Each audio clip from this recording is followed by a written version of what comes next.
uNavigator Gcwensa enye insizwa esisendimeni kamaskandi isikhathi eside le ngoma eyishaya laphana eMoses noma-ke kwiGcawu Spring Picnic eduze Moses Mabhida lapha nje ngaphandle kwestadium. Wayehamba-ke nentokazi lapha ngithiwa unole M ethi ongalobolile. Enye ama-performance abayi-highlight le ngonyaka ka-2023 yayikade iphuma nge-11 Agasti le ngoma ngo-2023.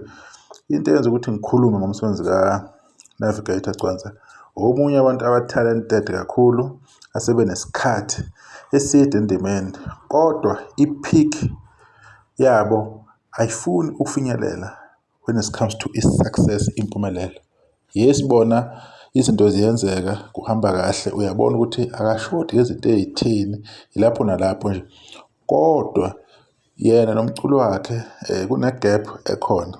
Akukho angenakho uNavigator, amathuluzi wonke uwaphethe, i-voice, yonke into, iy'ngoma ey'ngama-hit zonke zikhona, but somehow akwazi ukuthi yini-ke edala lokho. Laphana ngo-2020 kwakuJune lapho 27 wakhipha ingoma ethi Yemaweni. Leyo ngoma yayidlala ekhosini kakhulu isikhathi eside nje, ayihlala idlala laphana kuSiganga Ngoma. Ngangithi leyo ngoma le izozala-ke izinto ey'nkulu kakhulu kunalokho okwenzakalayo empilweni yakhe, kodwa-ke kubonakala kungahambanga kanjalo.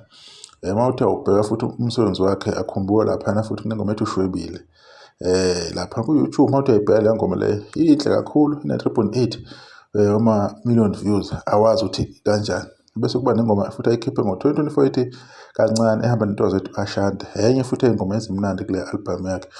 So uthe egcina-ke this year wagcina ingoma ethi Emoji ethe ukushintsha kancane-ke isitayela yaphuma ngeyi-1 August 2025 kuwo. Ngaleyo ndlela leyo-ke iqiniso limile alijiki. uNavigator belambe bakude kabi no-music wabo, kumele ngabe bavembanisile kubaculi lapha ngo-top 10 uma kunento ethize nayo khona lapho, kodwa lokho akwenzeki. Kodwa lokho kusebenza kakhulu endawo zamakhampani osuke usebenzisana nabo.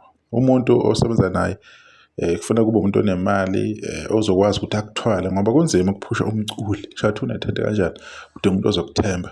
So if akamthuli umuntu ozomtrusta amthwale kuyona yonke indlela, kuyoba nzima ukuthi aphumelele. Kodwa kusalayo ithente lakhe liyogcina lingafiki kwi-level abanye abantu belibona, kune-potential eningi kakhulu.